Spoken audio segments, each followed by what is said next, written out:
Hey guys, Pete from Crunch Time Coaching. In this video, I'm going to go through the top 3 reasons why you struggle to have a consistent, dependable ground stroke in your matches. So, you ready?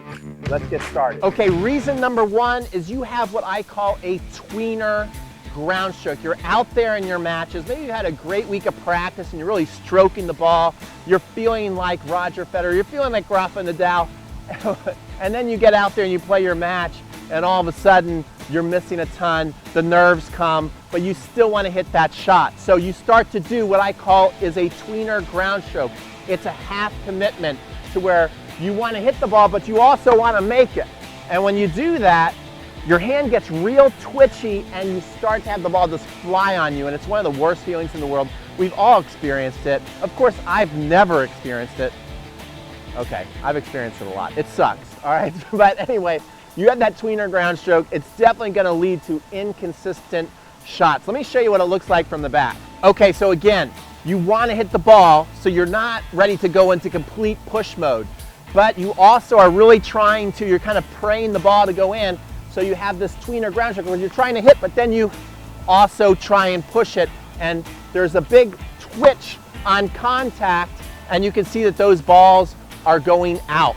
Okay, so we've got I'm holding up a 3. You've got 2 options to really get rid of that, okay? So you've got 2 options. Let me show you what they are. Option number 1 is probably the obvious one that you're thinking. You're like, well, I just got to go out there and I just got to stroke the ball with confidence. I just got to go out there and swing through my shot, okay? Yes, that is option 1. You have to just, make up your mind that you're going to go for your shot, swing through the ball, and normally what will happen is that racket head speed, if you're allowing natural deceleration to happen, meaning that you're not holding anything back, you're not holding on the racket, you're just letting the racket flow through, you probably will start to hit more consistent.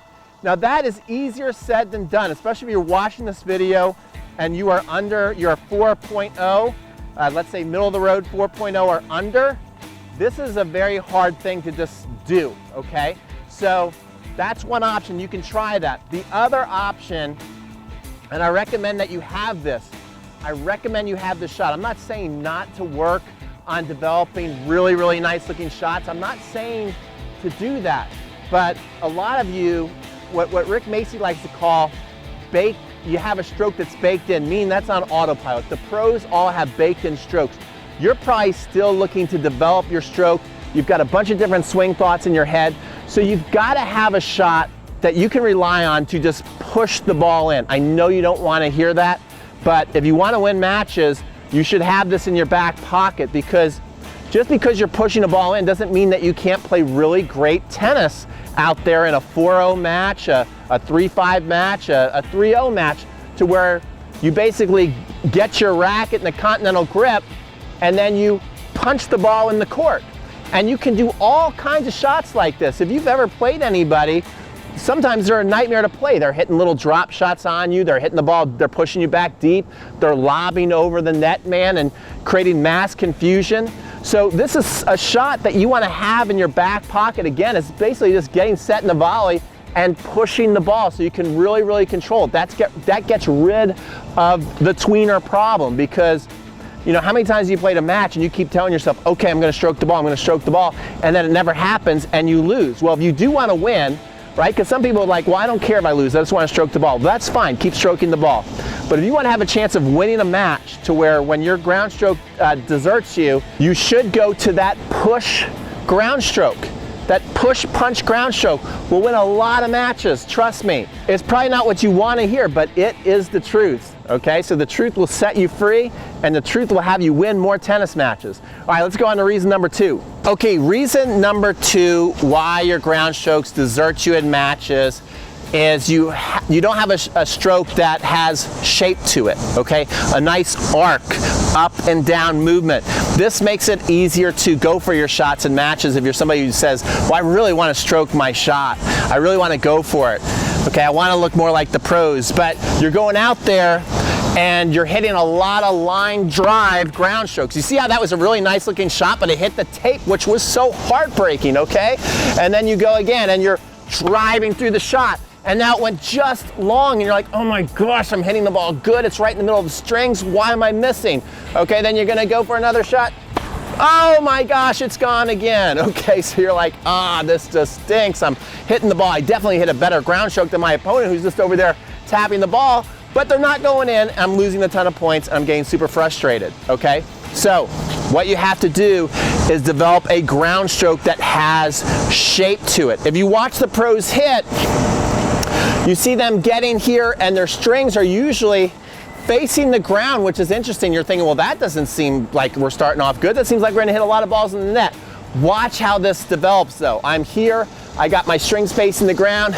Now I drop here. Again, we're not gonna hit that ball over the net yet, are we? But then as we naturally come up, look, I don't even move my wrist. As we naturally come up to the ball, now all of a sudden we got a chance right here, don't we, at the impact. And then we come through. Look how the strings are turning over naturally, okay? And then, boom. And if I'm able to do that, I'm gonna hit a shot that's got some beautiful shape to it, meaning that the ball is gonna go up and down. It's gonna arc in, and you're gonna feel a lot of confidence. And I think, especially in the beginning when you're developing this, the higher over the net, the better. You know, don't be afraid to aim 4 to 6 feet over the net and really put that thing too.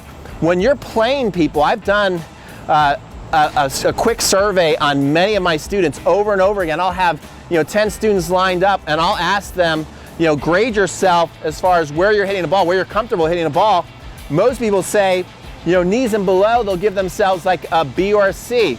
It comes up from the knees to the waist, they're giving themselves like A's and B's. Then all of a sudden they say, what do you think about hitting the ball chest and up? Then all of a sudden people are saying, oh, that's a C, that's a D, that's an F. That's an F, especially to my backhand. So if you're hitting a shot that's heavy, that's got this nice arcing shape to it like that, oh my gosh, that's a nightmare. That is a nightmare for your opponent. So that's a shot I really want you to develop, so when you go play a match, you can swing through with a lot of confidence, but also be playing with some safety, which is gonna lead us to point number 3, why your ground strokes desert you in matches. So let's get there. Okay, reason number 3 why your ground strokes desert you in matches is shot selection and just overall impatience. You're watching the matches on TV right now, especially when they're playing on a hard court or a grass court. 80% of points are ending within 4 shots, okay? Now, they are forcing usually the error with great shots that these players can hit. Even though most points still end in an error, obviously there's a lot more pace coming through it. There's a lot more degree of difficulty to get the ball back when you're having, 130 mile an hour serve coming at you, and then Federer follows it up with a big forehand to the corner. That's tough to get back. Even though it might be an unforced error, it's still a lot harder to get back than what you and I have to face in a match. So remember that. So if I were you, I would start watching a lot of clay court tennis on YouTube and watch how the points are more developed. Watch how they're longer. Watch how there's more margin for error. You have to play with more margin for error and into more patterns. Okay, the most basic, you might think it's boring, pattern if you want to win a lot of matches is cross court. Whether you're playing singles or doubles, especially in doubles, if you're playing a lot of one up, one back, you can still adopt this clay court mentality because most players are not very aggressive with poaching. You might run into 1 or 2 people in a season who are like, oh, they were just a poach monster. Most of the time people are afraid to poach, and when they do poach, they end up missing and blowing it for their partner. So it's a good thing to be able to poach, but a lot of people can't poach. So either way, this works to where you're just hitting a nice, solid cross-court ball. Go and watch, here, you want to see a great match? Go watch Andre Agassi versus Mats Wilander at the French Open and watch how they develop those points. And I want you to get more into that mentality, that patience, develop the points. The longer the points go on in league tennis, lots of good things are gonna happen for you. Number 1, they're gonna miss. Number 2, they're gonna get tired. A lot of people who play, tennis is one of the best sports for exercise, but a lot of people just take that as their only exercise, and they're weekend warriors, so they play 1 match a week and they think that that's gonna really get them in great shape. So there's lots of deconditioned athletes out there. So whether it's singles or doubles, right now I'm in Atlanta, it's about to be 90 degrees, okay? So if you're in Atlanta, Alabama, Florida, you know, California, all these states that get hot in the summer and you're out there playing league tennis, the longer that point goes, the better. How's the point gonna go longer? You play with more margin for error, okay? So I'm gonna set up a target right now. I'm gonna try and hit that target, and it'd be a great drill that you can do for yourself and really start to develop some consistency. When you go out and play those matches, you can start to say, okay, I know right now I'm 8 out of 10 in this targeted area. Okay, so you can see right here, I've created a nice little space. Notice, I'm not putting the target near a line. I'm not even putting one cone down to aim for, though it might even be nice, like a cherry on top, if you put a ball right here in the center and you aim for that. I'd even put it in a little more. You don't need to hit it. Of course, the deeper you hit it, the better. But if you're putting your target right back at the baseline, again, you might be missing some. So look at that nice margin for error. And I tell you what, if I can consistently hit in this box, which is pretty generous, I'm going to win a ton of matches. So what you want to do is set a ball machine, have hand feeds, even get a basket. Right now, all I have is myself. So I'm just going to get some balls, bounce the ball, stroke it, see how many I can get in this targeted area. So I just so happen to have 10 balls right here where I can see how many out of 10 I can make. Now, the first couple you're not going to be very excited about, because I do want to make a point. I do want you to also practice your push shot and see how good you can get at it, how accurate you can get at it, because I'm telling you, I know you don't want to hear it, but in a match, your stroke is going to desert you. It happens to us all, okay? So if you want to win, it's not a bad thing to go into survival mode and push some balls in the court, okay? And I'll tell you what, some people don't have this shot. They won't give the pusher any credit, but then when you ask them, hey, let me see you, do a nice push lob or hit a nice little angle drop shot, they can't do it, okay? So don't knock it until you tried it. Don't knock it until you try it. So again, we're gonna see how many out of 10 I can make in that targeted area. And the way I do this push shot, just so I can teach you if you've never done it before, is you basically get your racket in the continental grip and you treat it just like a volley off the bounce. And now what we're gonna do is see how long we can carry it out to our target. So our strings, we want to finish out to our target. And that's 1 for 1. Finish it out to our target, 2 for 2. Out to our target, 3 for 3. Out to our target, out. I missed. We're 3 for 4. That was, and you know what was interesting? As I fed it, I felt like I was too close to the ball, and I started to have a little bit of like, uh-oh, I might miss this. Like, it happens fast, and guess what? I missed it. Okay, now, we're 3 out of 4. Let's go to a stroke that's got some shape. All right, promise me you're gonna practice that push shot. I know it's not as exciting as doing this next thing that we're gonna do, but promise me you're gonna do it. Okay, so here we go. Now we're gonna go and stroke the ball. See, that's too close again, so I'm not gonna hit that ball. Make sure you got nice spacing. There you go, that's beautiful shot. So now we're 4 for 5. 5 for 6. 6 for 7.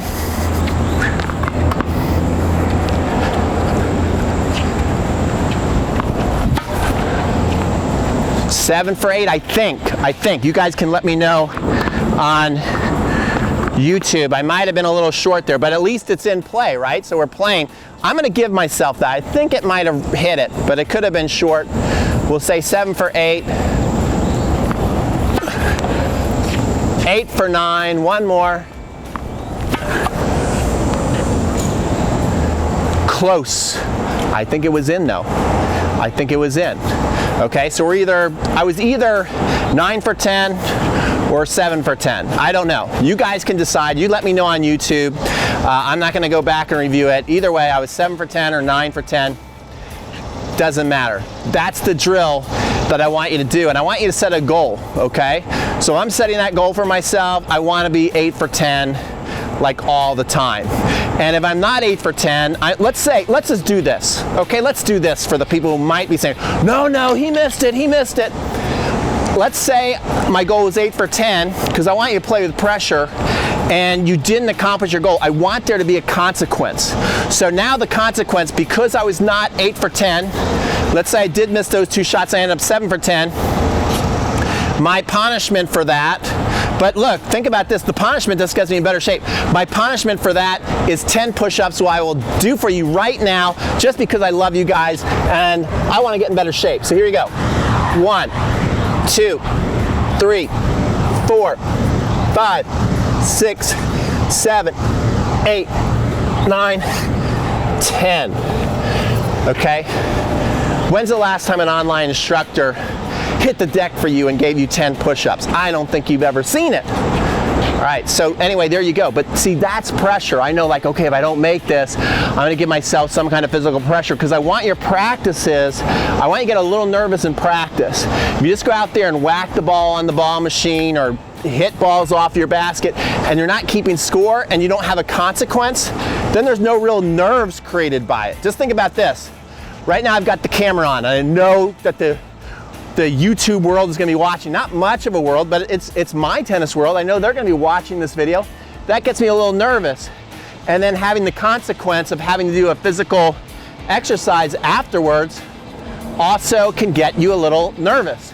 So try this, guys. There are your top 3 reasons, and this will help you get to the next level.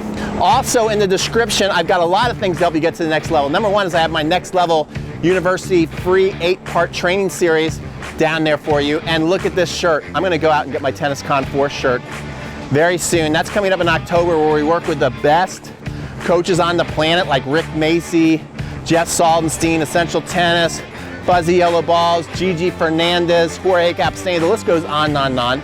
It's amazing stuff. And so if you want to get on the alert list for that, we're gonna be holding that in October. I also have a very, very, very special offer for you if you sign up for that will get you on the alert list, and it's going to be awesome. So just trust me, check that out.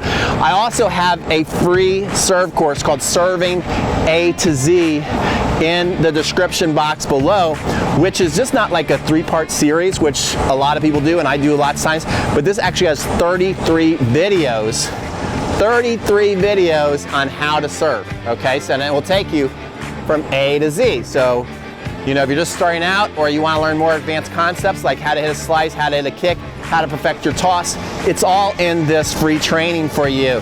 So I hope you enjoyed this video. If you enjoyed this video at all, I would really, really appreciate a like. It really, really helps the channel, really helps the video, makes me smile, gives me more incentive to make more videos for you guys, and subscribe so you don't miss any of our future videos. Thanks. This is Pete for watching. This is Pete for watching. No, this is Pete from Crunch Time Coaching. Sign off. Thank you so much for all your support. We'll see you on the next video.